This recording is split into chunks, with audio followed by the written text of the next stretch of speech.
नमस्कार दोस्तों, आपका बोन डॉक्टर के अगले एपिसोड में आपका स्वागत है।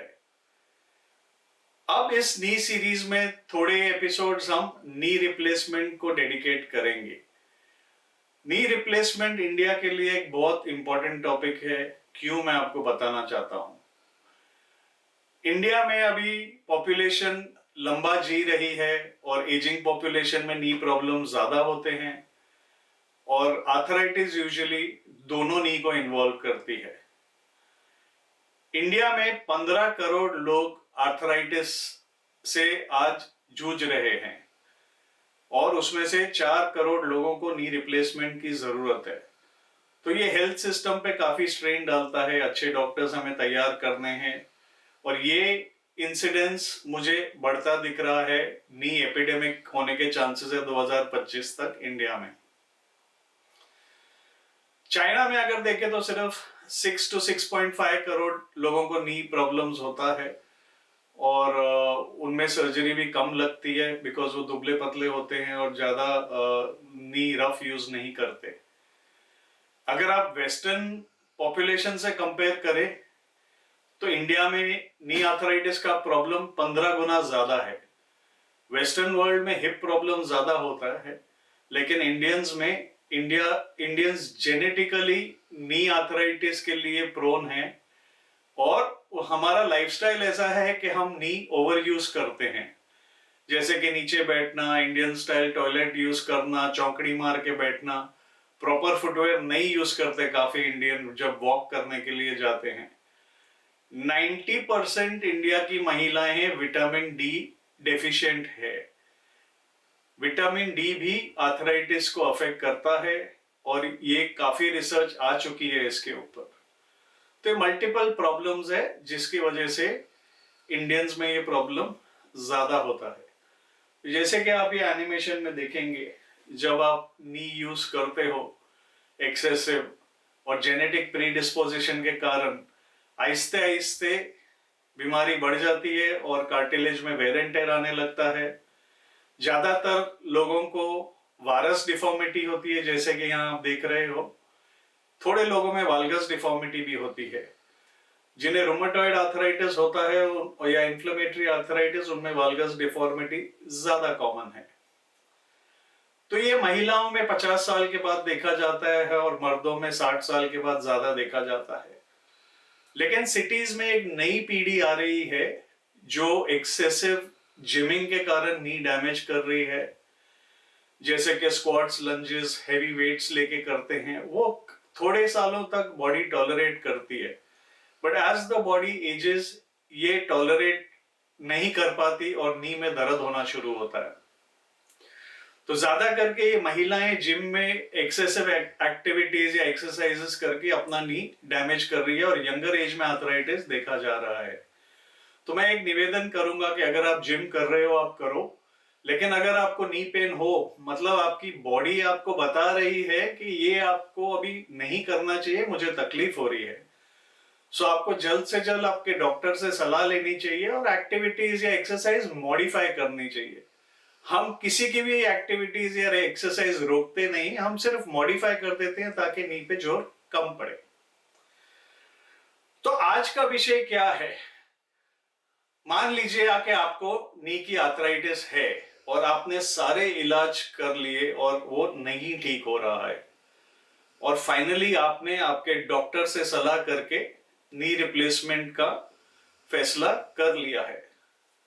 तो ज्यादातर वीडियोस आप YouTube पे देखोगे तो बताते हैं कि हाँ जी आप आ जाइए, नी रिप्लेसमेंट ऐसा होता है, हम ऐसा करते हैं, हमारे पास ये फैसिलिटीज है, हमारे पास ये ओटी है। ये सब बहुत इंपॉर्टेंट चीजें हैं, लेकिन सबसे इंपॉर्टेंट विषय होता है बॉडी को तैयार करना नी रिप्लेसमेंट के लिए। कोई भी मेजर सर्जरी हो तो बॉडी को उसके लिए तैयार करना पड़ता है। जैसे कि पहले तो आप सिंपल ब्लड टेस्ट करके देखिए कि आपका हीमोग्लोबिन लो है कि नहीं, आपके प्रोटीन्स लो हैं कि नहीं। अगर आपके प्रोटीन्स लो है तो आपको वुंड हीलिंग में प्रॉब्लम आ सकता है या ऑपरेशन के बाद डिस्चार्ज आ सकता है। तो ये सारी चीजें करेक्ट करनी पड़ती है। अगर हीमोग्लोबिन कम है तो डॉक्टर से जांच करिए कि किस कारण कम है। क्या आपको कोई बीमारी है जिससे हीमोग्लोबिन कम रहता है, या आयरन डेफिशिएंसी है, फोलिक एसिड डेफिशिएंसी है, ये सब करेक्ट करे, प्रोटीन डेफिशिएंसी करेक्ट करे। और सबसे ज्यादा इंपॉर्टेंट है नी रिप्लेसमेंट के लिए कि बॉडी में कहीं भी इन्फेक्टिव फोकस नहीं होना चाहिए।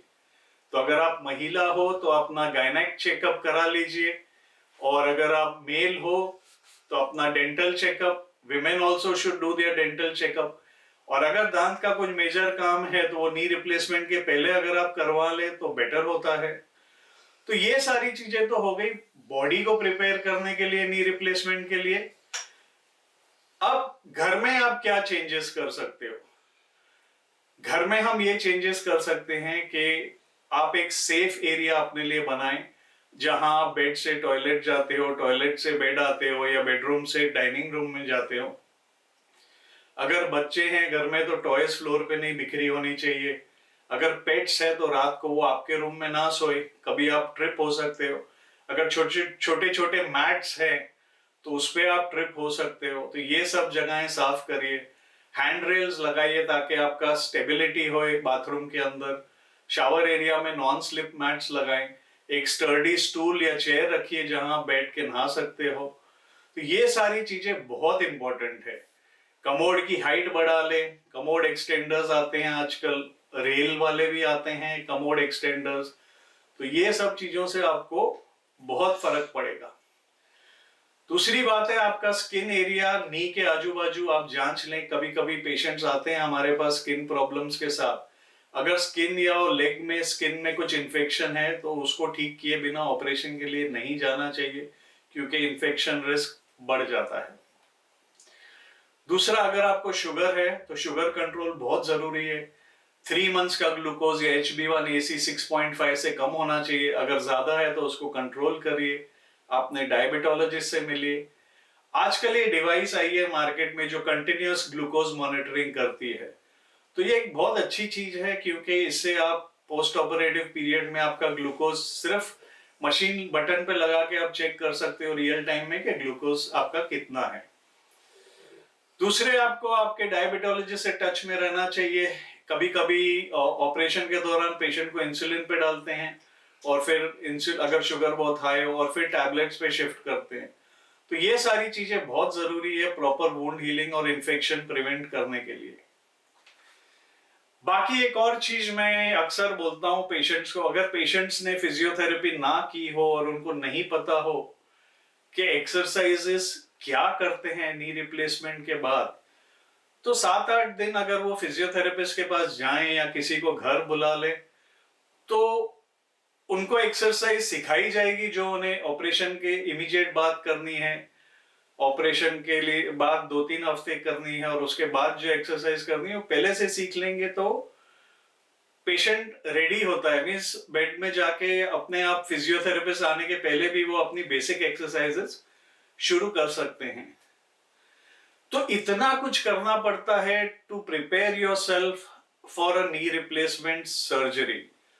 तो ये सब चीजों पे गौर दीजिए और आपका पोस्ट ऑपरेटिव पीरियड और सर्जिकल पीरियड एकदम स्मूथली निकल जाएगा, और आपको इन्फेक्शन का रिस्क भी नेग्लिजिबल हो जाएगा।